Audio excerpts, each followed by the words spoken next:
Ang sabi nila, lahat ng bagay may hangganan. Kaya pahalagahan mo kung anong meron ka habang di pa binabawi ng panahon ang bawat pagkakataon. Ako ay isang produkto ng masayang pamilya na sumisimbolo sa lungsod ng Las Piñas. Maaga mang binawi sa akin ng may kapal ang aking mga magulang. Sinikap kong mabuhay ng may pangarap at pananampalataya. Pinili kong ilaan ang panahon sa mga taong nagpapasaya sa akin sa kasalukuyan.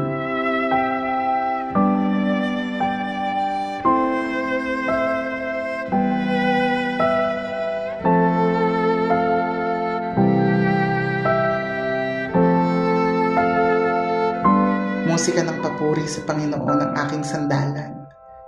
5 taon bilang call center agent at kasalukuyang real estate executive virtual assistant, patuloy akong nagsusumikap upang makatulong sa aking pamilya at maging matagumpay sa aking karera. At sa pagsali ko sa iba't ibang patimpalak, nais kong ibahagi ang aking kwento. Kwento ng pag-asa sa gitna ng kahirapan at pagmamahal sa kabila ng bighati. Nais kong maging masaya at proud sa akin ang aking mga magulang mula sa kabilang buhay. Inspirasyon ko ang mga magulang at matatanda.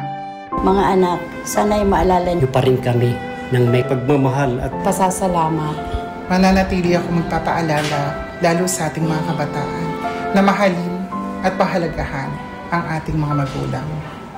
Sila ang nagpapaalala sa akin kung gaano kakulay ang buhay. Ako, si Mary Martelino, kumakatawan sa Barangay Talon 4, anak at apo ng Las Piñas.